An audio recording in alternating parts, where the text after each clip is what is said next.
नमस्कार मेरे प्यारे साथियों, मेरा नाम है संतोष भारद्वाज और सफ़रनामा में मैं आपका फिर से स्वागत करता हूं। आज मैं एक बार फिर से ज्योग्राफी का एक लेक्चर लाया हूं जो कि है what is inside our earth. So what is inside our earth? First this is our earth and our earth is formed through three layer. It consist of three layer. First one is crust, second one is mantle, and third one is core. Let's talk about briefly about these topic. First one is crust. Crust भी देखो दो प्रकार का हो सकता है, एक continental crust, एक होता है ओशियनिक क्रस्ट. कॉन्टिनेंटल क्रस्ट जब कॉन्टिनेंट महाद्वीपों में जो हम रह रहे हैं तो ये वाला जो क्रस्ट है, और एक होगा ओशियन में. ओशियन के भी तो नीचे कुछ ना कुछ जमीन है, क्रस्ट है. तो ओशियन वाला क्रस्ट और कॉन्टिनेंट वाला क्रस्ट. कॉन्टिनेंट वाला क्रस्ट जो होगा वो 35 किलोमीटर डीप होता है, और जो ओशियन वाला क्रस्ट होगा वो सिर्फ 5 किलोमीटर डीप होता है. उम्मीद करता हूँ समझ गए होंगे. Oceanic crust 5 kilometre, continental crust 35 kilometre deep.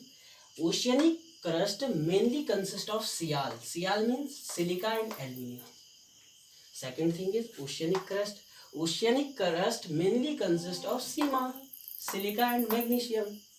So, I think this crust term is clear to you. Second is mantle. Mantle क्या होता है? Mantle crust के बाद जो दूसरी लेयर है वो mantle है. इसकी डेप्थ अप टू 2900 किलोमीटर की होती है. तो अगर 35 किलोमीटर ये है तो ये 2865 किलोमीटर का पूरा mantle होगा अबाउट. ठीक.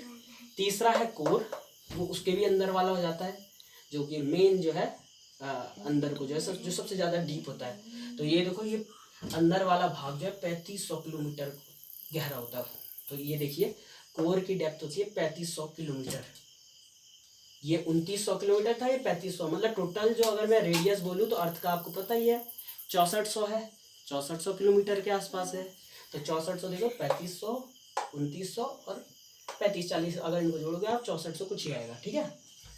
अब ये जो कोर है ये बनता है आपका नाइफी से, निकल एंड फेरस. निकल एंड फेरस से मिलके बनता है कोर. मेनली कंसिस्ट ऑफ, ऐसे तो बहुत सारी चीजें हैं लेकिन निकल और फेरस जो है मैक्सिमम होता है इनमें. कोर जो है कोर पे जो है हाई प्रेशर तो पड़ेगा. इतनी भारी पृथ्वी है, उसका प्रेशर बनेगा. मेंटल का भी पड़ेगा, कोर का भी पड़ेगा. तो प्रेशर तो बहुत ज़्यादा होगा और टेम्परेचर भी बहुत ज़्यादा होता है.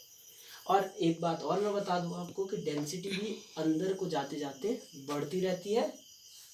इतना भी आपको समझ में आ गया होगा. दूसरी चीज क्या है, let's talk about rock and mineral. Firstly rock can be divide into three part. First one is igneous, second one is sedimentary, third one is metamorphic. Igneous rock कैसे बनेगा? Solidification of molten Magma create igneous rock. जब Magma ऊपर आएगा, लावा फट के ऊपर आएगा. लावा जब ऊपर आएगा पृथ्वी के पे गिरे, मतलब पृथ्वी में सतह में रहेगा. उसके बाद उसका सॉलिडिफिकेशन हो जाएगा, जम जाएगा. अगर वो सतह में आ रहा है तो बनाएगा वो एक्सट्रूसिव इग्नियस रॉक. अगर वो सतह में नहीं आ रहा है, जमीन के अंदर ही मोल्टन माग्मा पिघल रहा है, वहीं उसका सॉलिडिफिकेशन हो रहा है, तो वो होगा तुम्हारा ग्रेनाइट. Intrusive rock. तो इंट्रूसिव सरफेस के अंदर ही जो रॉक बनेगा, सरफेस पर नहीं आ रहा है, सरफेस के नीचे नीचे ही बन रहा है, तो इंट्रूसिव रॉक. सरफेस के बाहर तक आ रहा है तो एक्सट्रूसिव रॉक. एक्सट्रूसिव रॉक का इग्नियस रॉक का एग्जाम्पल है बेसॉल्ट, और इंट्रूसिव इग्नियस रॉक का एग्जाम्पल है ग्रेनाइट. अगला है sedimentary rock. Sedimentary rock is form through cementation of sediment particle. ठीक है. तो जब सेडिमेंट पार्टिकल आपस में बहुत सारे चिपकेंगे तो उसके बाद सेडिमेंट्री रॉक का निर्माण होता है. ये एग्जांपल लिखे हैं मैंने, limestone and sandstone. Third one is metamorphic rock. Metamorphic rock is formed through metamorphism of igneous and sedimentary rock. जब इग्नियस रॉक जैसे कि ग्रेनाइट पे मेटामॉर्फिज्म की प्रोसेस हो गई. किस कारण होगी मेटामॉर्फिज्म की प्रोसेस? क्योंकि due to heat and pressure this igneous rock और this sedimentary rock change its character over the time.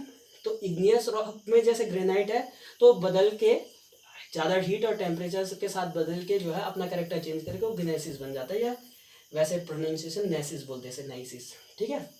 अगर लाइमस्टोन है, इस पर भी अगर मेटामॉर्फिज्म की प्रोसेस होती है due to heat and pressure, great heat and pressure, limestone का बन जाता है, मार्बल बन जाता है। अगर मैं वैसे एग्जांपल बताऊं तो ताजमहल जो है आपको पता है वाइट मार्बल से बना है, रेड फोर्ट जो है वो रेड सैंड स्टोन से बना है। उम्मीद करता हूँ समझ में आ गया होगा।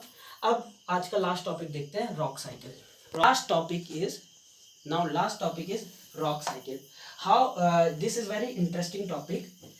जैसे कि आपने देखा कि मोल्टन माग्मा है, मोल्टन माग्मा सरफेस पे आया तो उसने एक्सट्रूसिव रॉक बनाया, अगर सरफेस से नीचे रहा तो इंट्रूसिव रॉक बनाया। उसके बाद इग्नियस रॉक जो बन गया, उसके बाद वो भी टूटेगा, it will break down into fragments and make sediments. Sediments का निर्माण करेंगे, जब ये टूटेगा तभी वो सेडिमेंट्स बनेंगे। अब सेडिमेंट का सीमेंटेशन को ही मैंने क्या बोला था, सेडिमेंट्री रॉक। ठीक, अब सेडिमेंट का सीमेंटेशन से सेडिमेंट्री रॉक बना, फिर सेडिमेंट्री रॉक भी आपने बताया था कि अपना जो है कैरेक्टर चेंज कर लेता है due to great heat and pressure, तो सेडिमेंट्री रॉक बन जाएगा मेटामॉर्फिक रॉक। ठीक, ऐसा ही सेडिमेंट्री रॉक सीधा मोल्टन माग्मा के साथ पिघल के जो है इग्नियस रॉक भी बना सकता है। तो ये चक्र आपको समझ में आ रहा होगा, सेडिमेंट्री रॉक से मोल्टन माग्मा निकल के इग्नियस रॉक बना सकता है। ठीक, इग्नियस रॉक का भी मेटामॉर्फिज्म हो सकता है, समझ जाओगे। तो मोल्टन माग्मा से इग्नियस रॉक, इग्नियस से सेडिमेंट्स बनेंगे, सेडिमेंट से सेडिमेंट्री रॉक बनेगा, सेडिमेंट्री रॉक अपना कैरेक्टर चेंज करेगा, मेटामॉर्फिक रॉक बनेगा, मेटामॉर्फिक रॉक दोबारा जो है लावा के साथ जो है, मोल्टन माग्मा के साथ जो है लावा के साथ निकलेगा, उसके बाद उसका सॉलिडिफिकेशन होगा तो इग्नियस रॉक बन जाएगा। तो ये चक्र चलता रहेगा, तो इस चक्र को हम बोलते हैं रॉक साइकिल। उम्मीद करता हूँ आपको मेरा ये लेक्चर पसंद आया होगा। तो बस आज के लिए बस इतना ही है। ये पूरा का पूरा कंटेंट मैंने NCERT से लिया है, जो कि 6th क्लास की है, 6th क्लास की NCERT से मैंने पूरा कंटेंट लिया है। तो उम्मीद करता हूँ आपको समझ में आएगा। शुक्रिया।